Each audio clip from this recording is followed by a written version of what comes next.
This is Harsh Rules. I'm Ben Harsh, and today we're going to learn to play the classic Axis and Allies.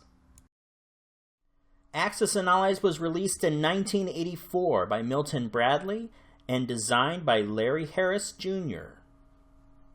This was the first game in Milton Bradley's famous Game Master series.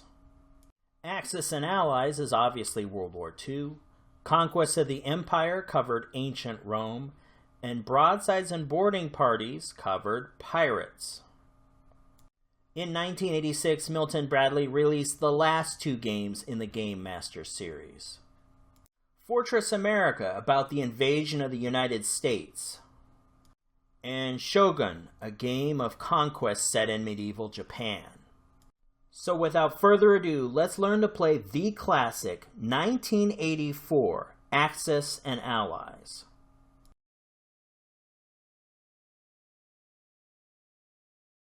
Axis and Allies is a World War II territory control game, where 5 players are split between the Axis of Germany and Japan against the Allies of Russia, the United Kingdom, and the United States.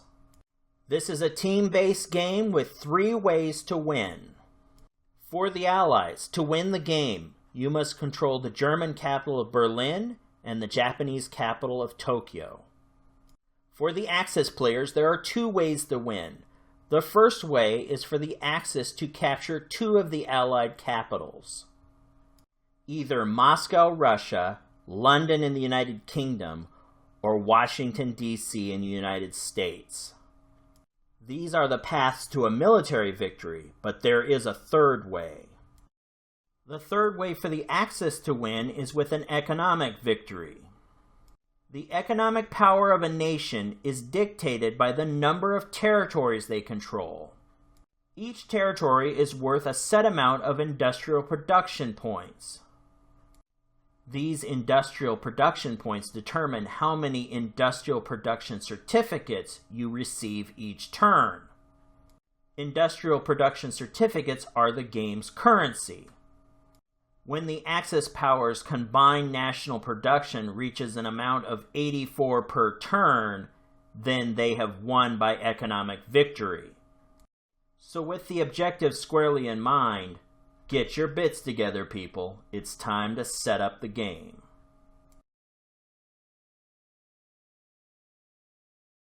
At the beginning of the game, each nation will receive a reference chart that will help them with their combat force setup as well as other important facts about the game. For now, let's turn our attention to that combat force setup and we'll set up each nation. First, we're going to set up the board. The classic Axis and Allies board is color-coded to help you with setting up the game. For example, German territories are gray. American territories are green. Russian territories are an orange color. British territories are tan, and Japanese territories are gold. You'll also notice some cream-colored territories. These are neutral countries, which we will cover off on a little later in the tutorial. Like I said earlier, pay special attention to the industrial production points on each territory. I've enlarged them here to make them easier for you to see and read. Territories that contain capitals, for instance, have a much higher industrial production point output than some of the more rural territories. You'll also notice that neutral countries have no production points. A final note before we get started, the boxes that run along the top of the board as well as the lower right-hand corner are blowout boxes. These zoomed-in boxes of territories give you additional room to place units in the respective territories. I'm going to set up each of these nations following the order of play, so we're going to start with the USSR. I've turned the majority of the board black and white and only left the USSR's territories in color to make it easier to follow. On the left pane is the USSR's starting military, their Army, Navy, and Air Force. On the right pane is the USSR's economy, the starting territories that they have, and their IPC values, which equal 24. So the USSR will start with 24 International Production Certificates, or as we will call them going forward, IPCs. Looking at the USSR's starting military, you can see they don't have much of a navy and they don't have much of an air force, but they do have substantial manpower. So let's start by setting up the USSR's army units. Remember, you can follow along on your USSR reference chart in the game.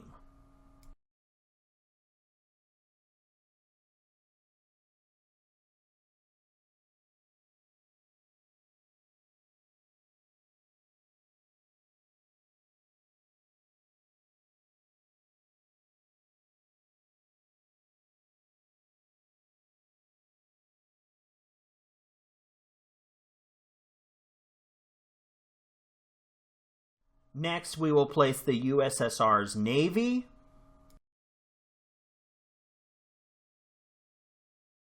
and finally we will place the USSR's Air Force.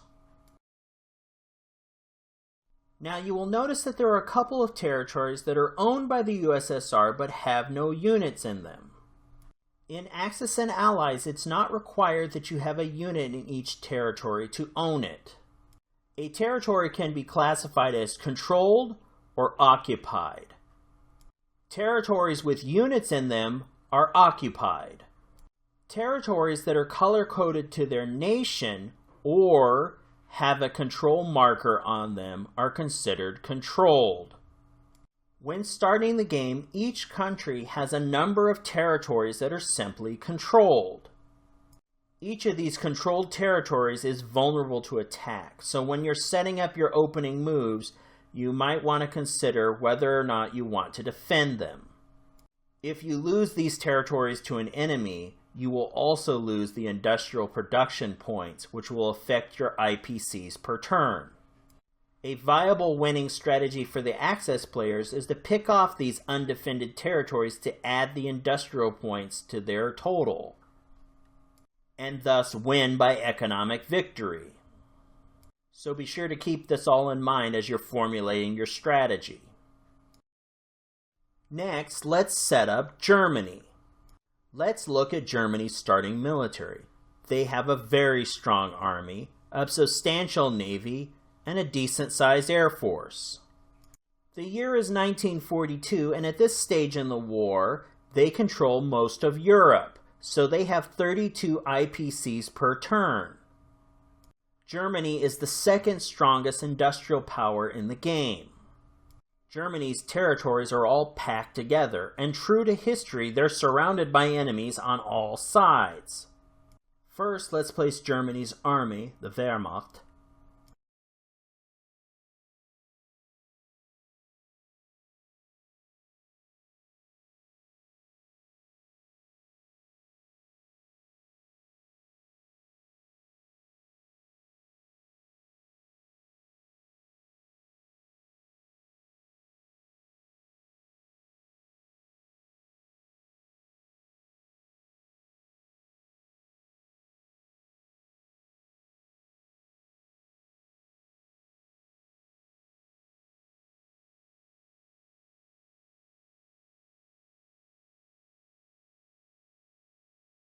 Next, we will place their navy,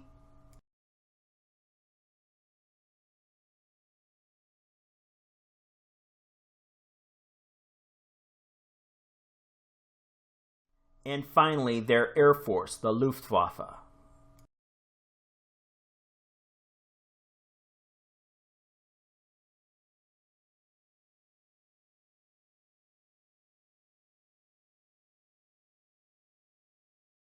The next nation to set up in the game is the United Kingdom. In 1942, the United Kingdom is in a bad way. They've been fighting the war since 1939, and it shows. Much of her territories are colonies of the old British Empire. So in contrast to Germany, many of her territories are scattered all over the world. However, the United Kingdom still has a moderate-sized army, navy, and air force. First, let's set up the army.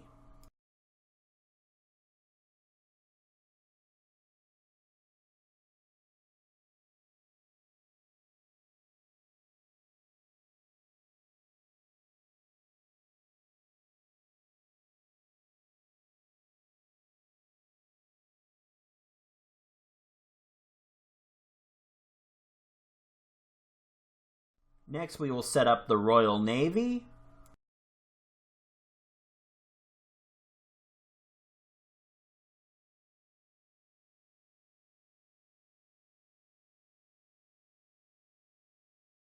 And finally, the RAF, the Royal Air Force.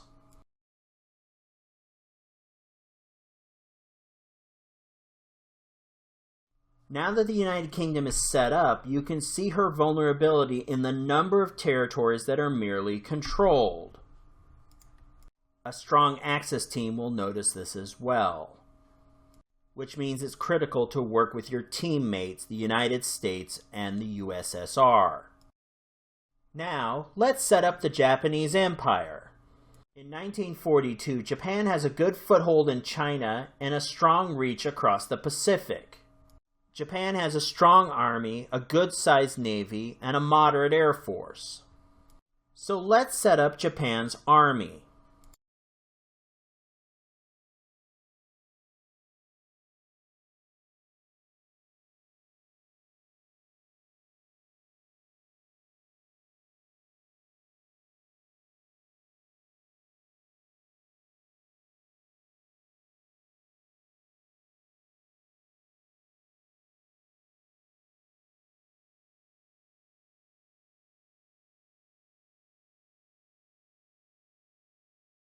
Next, we will set up the Japanese Navy.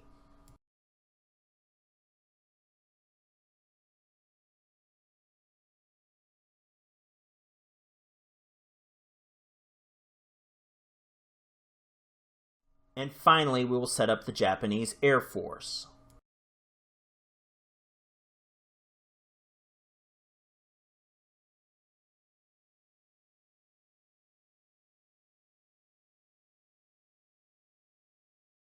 And finally, let's set up the United States of America, the good old USA. The USA has a moderate-sized army, a decent-sized navy, and a moderate air force. Once again, true to history, the USA has a massive industrial production capacity, but they're very isolated from the rest of the world. So first, let's set up the army.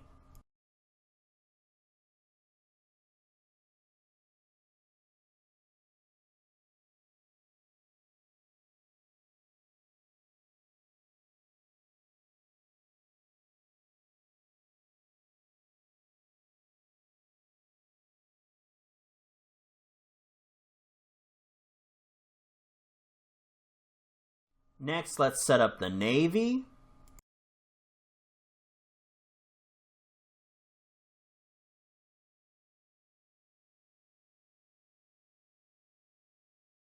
And finally, we will set up the Air Force.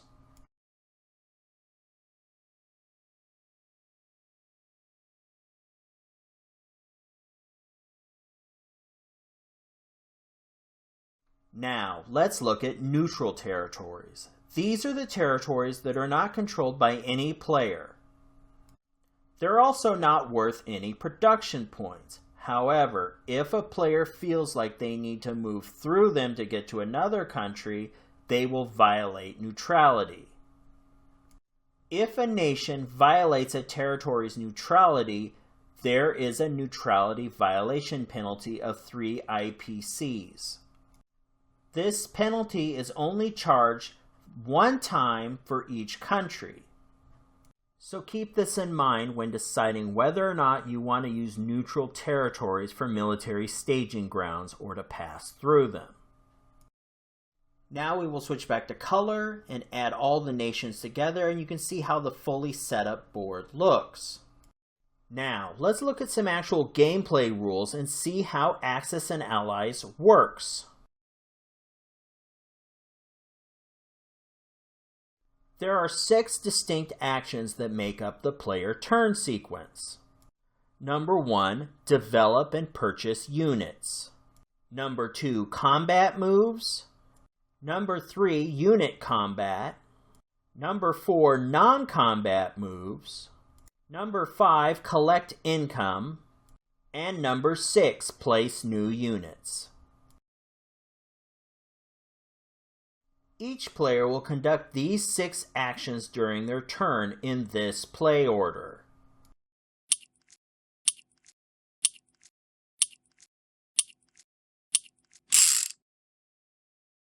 First, the USSR, then Germany, next the United Kingdom, followed by Japan, and finally the USA.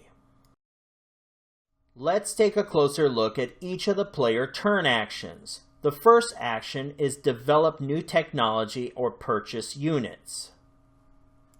Below, I've laid out the spectrum of units that can be purchased from lowest to highest cost. Infantry are 3 IPCs each. Anti-aircraft guns and armor are 5 IPCs. Please remember that you can only have 1 anti-aircraft gun per territory. Next are submarines and transports at 8 IPCs. An industrial complex or a fighter costs 12 IPCs. Bombers cost 15 IPCs. Carriers cost 18 IPCs.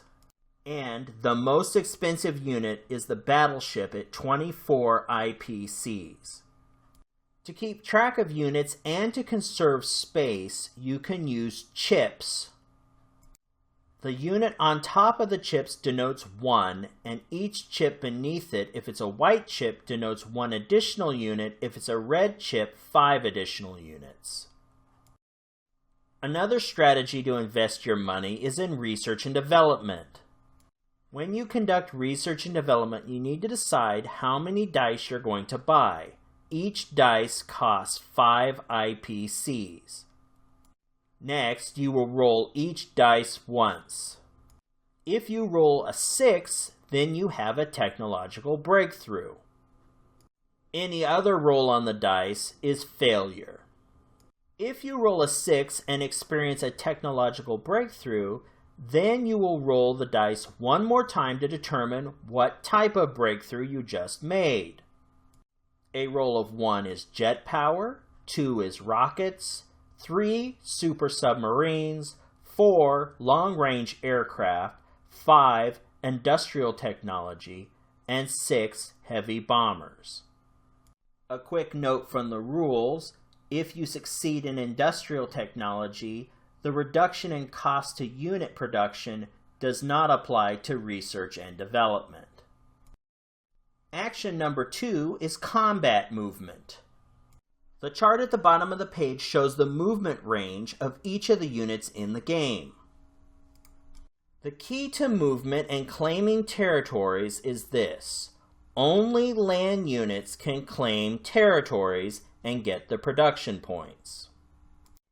The Navy and the Air Force may conduct battles in their own spheres, but they cannot secure territories to get the production points. Typically, a unit can move from one territory to the next if it's unoccupied. If it's occupied by an enemy force, they must stop there and conduct combat. A land unit must also halt if it enters a neutral country. There are only 3 land-based units in the game: the AA gun, the infantry, and the armor, or tank. Infantry in the AA gun can only move 1 territory at a time. Basically, infantry and the AA gun can only make this attack move into an adjacent territory. Tanks have a special blitz ability that allows them to blitz through one controlled or unoccupied territory and claim the IPC before proceeding to the second territory where they may do battle, or if that territory is unoccupied, claim the IPC there.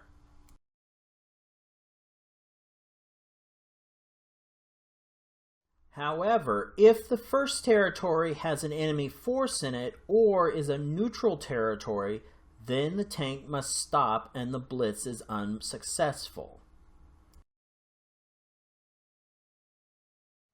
If the tank encounters an enemy force, they must conduct combat to see if they can take the territory. If they encounter a neutral territory, they must pay the fine of 3 IPCs. In either case, after resolving that conflict, the turn is over and the blitz is unsuccessful.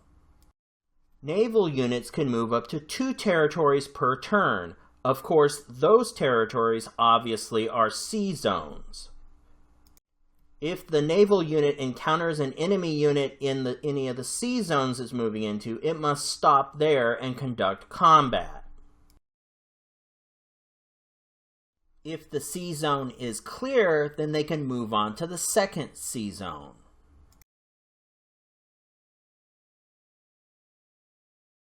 Planes are the only units that can fly over territories occupied by enemy units, but they are vulnerable to anti-aircraft fire from those territories. Players also must submit a flight plan for their planes prior to an attack. Planes cannot conduct do-or-die missions and fly out their maximum amount of territories, attack, and then land in that territory they've conquered. Remember, the only units that can secure a territory are land units. Therefore, the player must dictate the plane's flight plan, the number of spaces they're going to move out to conduct their battle, and ensure they have enough movement points left to get back to a friendly space or the carrier. A quick note, carriers can only hold 2 fighters, so make sure you have that in your plans as well. Some flight plans might require a round trip, such as in a carrier strike.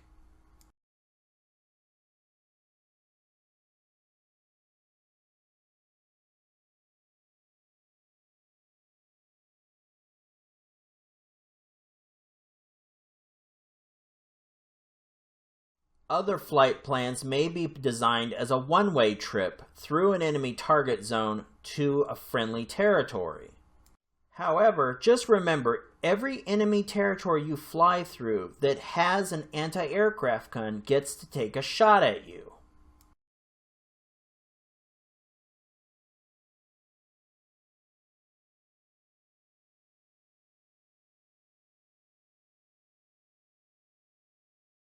Action number 3 is unit combat. For unit combat, let's look at each of the divisions of the armed forces. Let's start with the Army. Each unit has a rating of attack and defend. To be successful in attacking or defending, you must roll the attack or defend number or less to succeed. For example, with infantry, to make a successful attack, you need to roll a 1. But to defend, you need to roll a 2 or less, which would be a 2 or a 1. You will often hear these ratings bandy about as an infantry will attack on 1 and defend on 2. This is what that means. Now let's look at the naval units. Battleships, as the manual states, are kings of the sea. They attack on a 4 and defend on a 4. Aircraft carriers attack on a 1 but defend on a 3. And the assumption here is that the aircraft carrier is receiving air cover from its aircraft. Transports do not have an attack rating. You cannot attack with them, but they can defend on a 1, and we'll cover off on that a little bit later. Submarines attack on a 2 and defend on a 2, and if you upgrade to a super submarine with the tech upgrade, then they attack on a 3 and defend on a 3 as a super submarine. Naval units each have their own strategy that can be employed in the game. Let's look at each one. First is the submarine with its first shot attack. As we've seen, submarines can strike an enemy target and not withstand a counterattack, but they also have a withdrawal capability. After the defender has counterattacked and removed casualties, submarines may choose to withdraw. Basically, this allows the submarine to slip away from the battle. Next is the battleship with its one-shot support ability. We'll cover off on this more in Amphibious Assault. The battleship in an amphibious assault can take one shot at shore units if the coast is undefended. Next is the carrier with its air cover. In a battle, a carrier can use its aircraft to absorb hits. However, the fighters cannot be used to block these hits if a submarine attacks. Finally, we have transport with its cannon fodder ability. Much like fighter craft absorbing hits for carriers, you can use transports in defense to absorb shots that would normally hit other critical targets. This leads us to one of the most useful strategies for transport, and that is the concept of transport bridging. Bridging is when a transport loads and unloads units without moving from the sea zone it is in. For example, 2 infantry units can board a transport,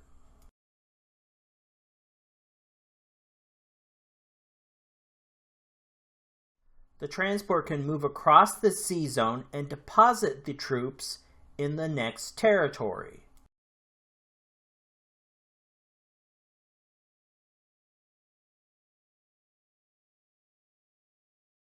Now let's look at the Air Force. Fighters attack on a 3 and defend on a 4, and if they're upgraded to a jet fighter, they attack on a 3 and defend on a 5. Bombers attack on a 4 and defend on a 1. If they're upgraded, then they attack on a 4 and defend on a 1, but in strategic bombing raids, they get to attack with 3 dice. So let's look at a strategic bombing raid example, and I'll show you how this works. A strategic bombing raid is essentially an economic attack versus a military attack. In a strategic bombing raid, the bombers target the industrial complex. If the bomber's flight path takes it across territories with enemy anti-aircraft guns, then they receive fire from those guns.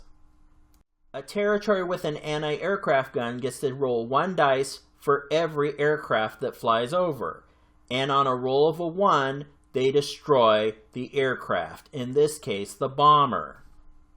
However, if the AA guns miss or there are no defense, then the bomber gets to roll a 6-sided dice, and the number on that dice determines the amount of IPC that player must sacrifice. Basically, a strategic bombing raid is a great way to take out an enemy player's cash reserves. So let's put all these elements together and we'll look at land combat. In this battle, we have an attacker with 1 infantry and 2 fighters versus a defender with 1 AA gun and 2 infantry.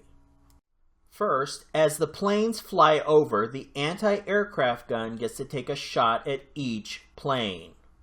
So the defender rolls 2 dice. The first roll is a 5, which is a miss. The second roll, however, is a 1, which is a hit. So the attacker now must remove 1 of his planes. Now the defender can return the AA gun to the board because it's available only in the first sequence of this battle. Now, with the AA gun sequence out of the way, we can commence with the main part of the battle. Each side is going to get a dice for every unit he has in the battle. First, the attacker is going to roll each of his units' dice. The attacker rolls for the soldier and gets a 1, which is a hit. Next, he rolls for his fighter and gets a 3, which is also a hit. Now, the defender chooses which units he's going to move into his casualty line. The defender only has 2 units left, so he slides those to the casualty line.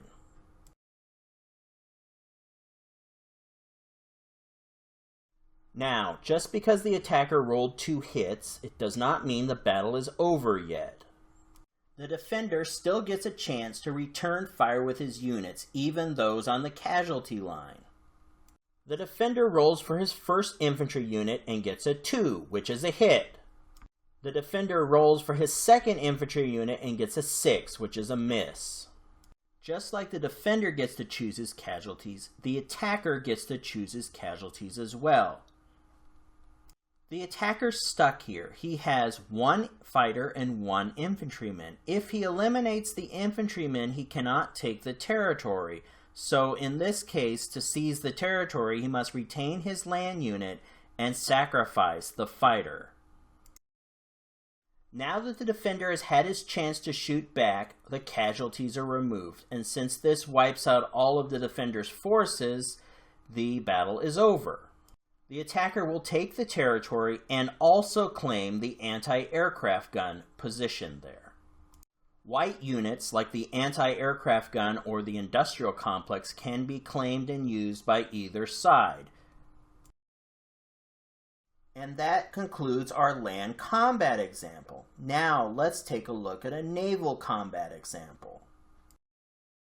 Now let's look at all the naval elements together in a naval combat sequence. In this battle, the Japanese have a submarine and a battleship versus the American defender of a transport, an aircraft carrier, and a fighter. The first action in a naval combat sequence is that subs get to attack. So Japan is going to roll for its 1 submarine. It rolls a 2, which is a hit. Now the defender gets to choose which of the naval units he's going to remove. Since this is a sub-attack, whichever unit is removed does not get to counterattack as a casualty before being removed from the battle board. The American defender decides to remove the transport. Now that we've resolved the sub-attack, we can continue with the rest of the attacker units. Japan rolls for its battleship and rolls a 3, which is a hit. America chooses its aircraft carrier as a casualty. Now the American player who's the defender gets to roll dice for his defender units before they're removed from the battle board as casualties. And rolls a 6, which is a miss. Next, the defender rolls for his fighter and rolls a 5, which is also a miss. Now that the defender has fired all his units, he removes the aircraft carrier casualty from the battle board.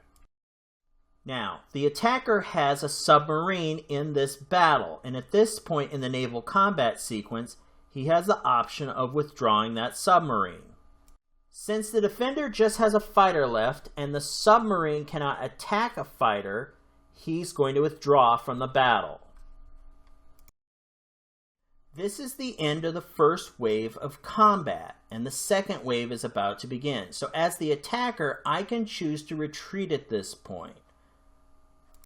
Now you're wondering, why would he do that? So let's look at the numbers for just a minute. The Japanese attacker's battleship attacks on a 4, but the defender's fighter defends on a 4.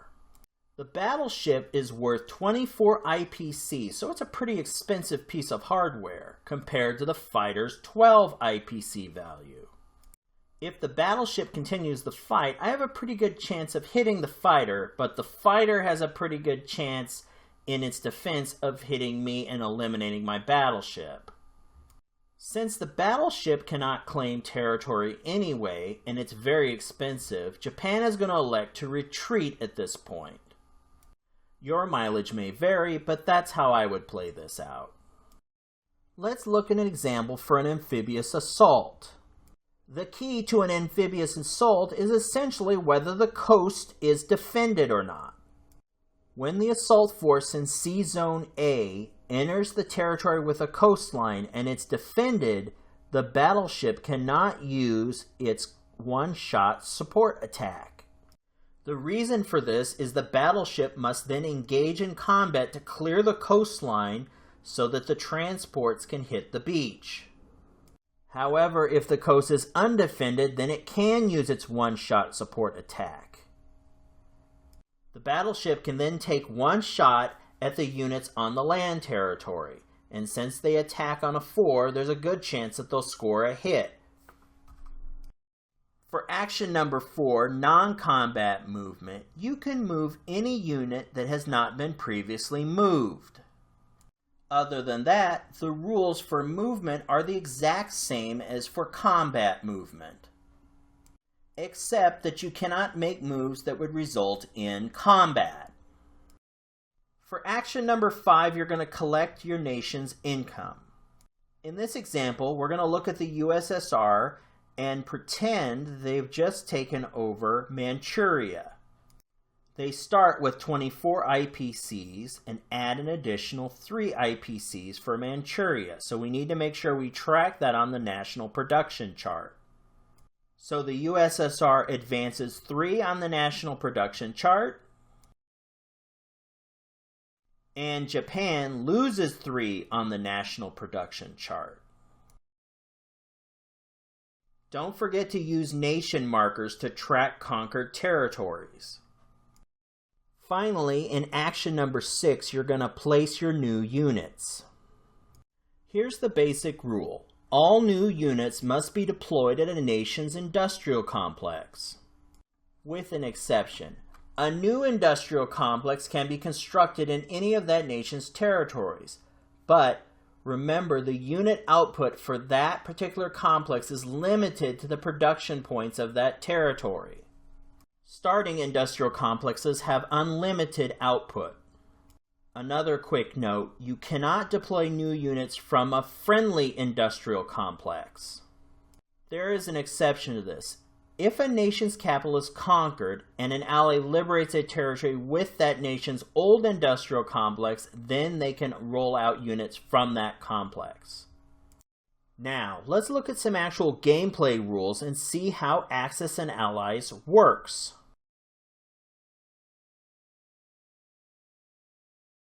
For this gameplay example I've taken from the rulebook, we're going to play through an entire turn for Japan.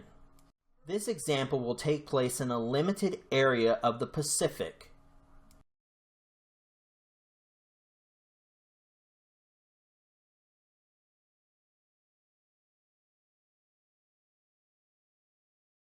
This example is taken from a first round of the game. This is Japan's first turn in that round. The USSR, which played earlier in the round, has seized control of Manchuria. This action has reduced Japan's industrial production capacity from 25 down to 22. Japan's loss of Manchuria has been recorded on the national production chart. Japan started with a 25 and now they've slid to 22. The USSR has picked up those points and moved from 24 to 27. Now, while Japan does have its starting income of 25 IPCs, when it collects income at the end of the turn, it will be 22. So Japan wants to do something about this, preferably retake Manchuria. Besides the USSR, the Japanese Empire is caught in a vice between 2 American forces.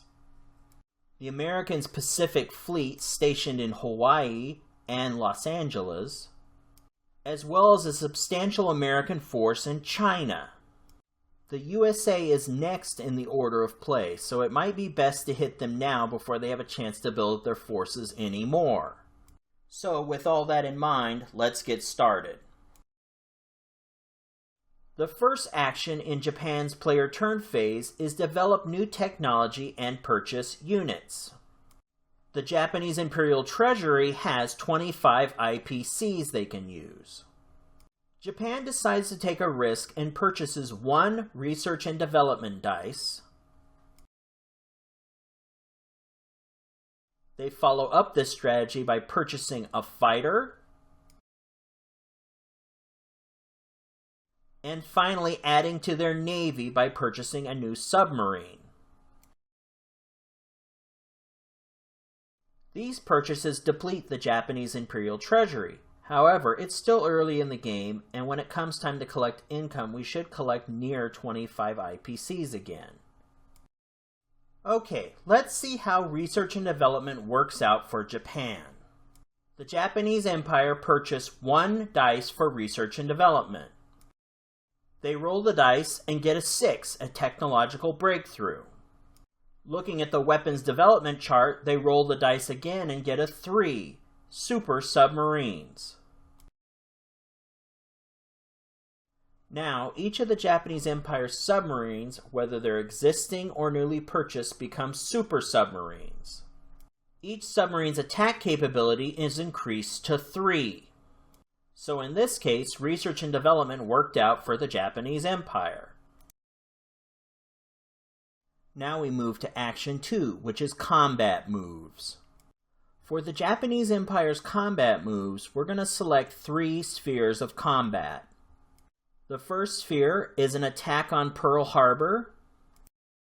This is going to be a joint attack between the submarine and the Solomon Islands, the battleship and the carrier in the Caroline Islands, with support from a fighter on the carrier. The second sphere is an attack on the island of Midway.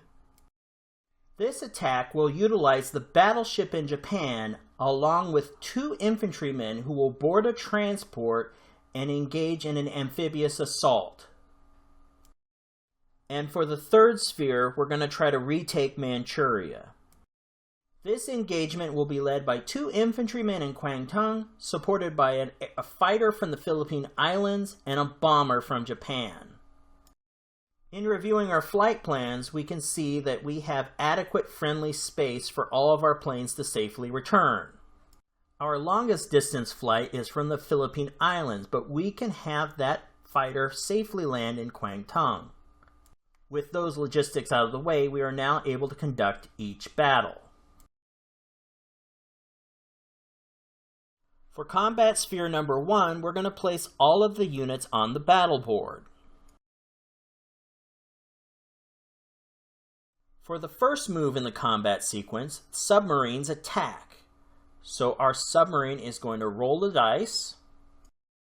The submarine rolls a 3, which normally would be a miss, but since this is a super submarine that attacks on a 3, this is a hit. The American defender decides to lose his own sub as a casualty. Remember, in sub-attacks, the naval unit that's the victim of a first strike does not get to shoot back as a casualty. The rationale for sacrificing the submarine is that subs are generally inexpensive, and they cannot fire at planes. And there is still a Japanese fighter threatening, so of all the units, this makes the most logical choice. Now that the opening shot submarine attack is out of the way, we continue with the rest of the attacker's units. Next, the attacking fighter rolls. The fighter rolls a 3 and scores a hit. The defending American player decides to lose his carrier. Next, the attacking battleship fires. The battleship rolls a 2, which is also a hit. The American player must lose its last unit, which is the fighter. Now, each American unit behind the casualty line gets to take 1 shot before it is removed from the battle board. First, the carrier fires. They roll a 5, which is a miss. The fighter gets to fire and rolls a 6, which is also a miss. Remember, the Hawaiian island itself has an infantry unit on it, but it cannot partake in this naval battle. Likewise, the Japanese attack force does not have any land units to actually take the island. With that, the Battle of Pearl Harbor is over. While the Japanese cannot take the island, they have decimated the American forces there. The second combat sphere is the battle for Midway Island. Japan and the US each place their units on the battle board, and we begin what is technically an amphibious assault. Since there are no defending naval units in the waters around Midway, the Japanese battleship gets to take a 1-shot attack. The Japanese battleship rolls the dice and rolls a 5, which is a miss. Next, the two Japanese infantrymen depart from the transport and hit the beach and begin their attack. Each infantryman rolls a dice, and they roll a 3 and a 6, both misses. Now the defending American on Midway Island attacks, rolls the dice, and rolls a 2, which is a hit. The Japanese attacker must remove one of its infantrymen from the board. The Japanese infantryman has 1 unit left on the board attacking. He rolls the dice. He rolls a 1, which is a hit. The American defender is moved behind the casualty line. The American infantry unit gets 1 last shot before he's removed from the battle board. He rolls the dice and rolls a 2, which is a hit.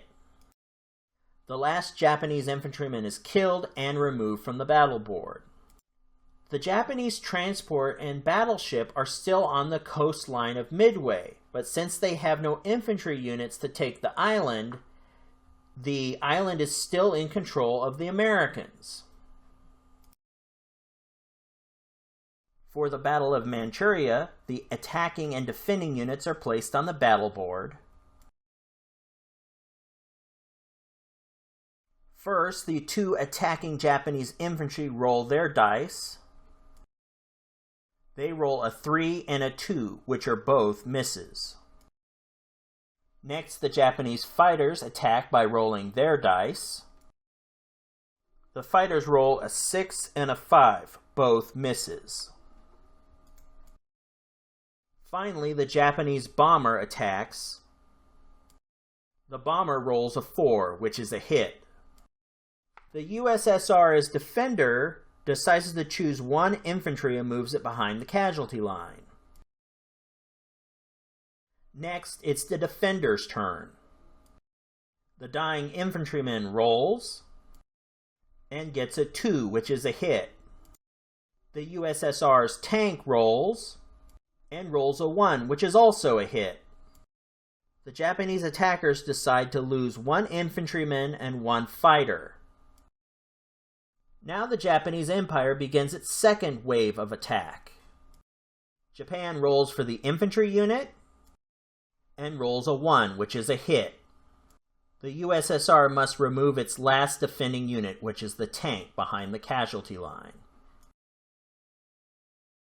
At this point, Japan does not need to roll anymore because essentially the battle is over. All that's left to be done is the USSR's tank casualty gets 1 last parting shot before it's removed from the board. The Russian tank gets its last shot and rolls a 4, which is a miss. The battle is now over, and Japan has secured the territory of Manchuria. Now it's time for player action number 4, non-combat moves. First, we must complete all the plane's flight plans. The fighter in the Hawaiian Islands flies back to the carrier in the Caroline Islands. The fighter in Manchuria flies back to Kwangtung. And the bomber in Manchuria flies back to Japan. Also, the Japanese transport in the Philippines is going to move to Burma, load 2 infantrymen, and take them north to Kwangtung.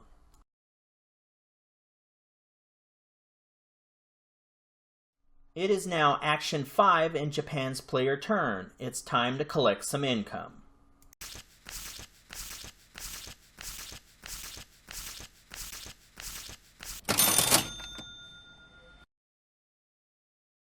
And now we're at the last player turn phase. Place new units. Japan purchased a super submarine and a fighter. These units will be placed near Japan's industrial complex.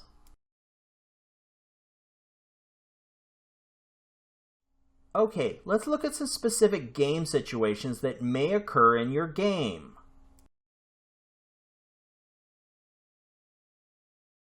Inevitably, during the course of the game, a player's capital is going to be invaded and occupied. This is how that sequence works. After a successful invasion, the occupier collects all IPCs in that nation's treasury. Once the treasury has been raided, however, Going forward, that invader can only collect IPCs from regions in that nation that they control. The nation that is being occupied cannot collect income and they cannot buy new units. However, units in unconquered regions can fight on as a sort of resistance. A nation's capital must be liberated to return national economy and war production.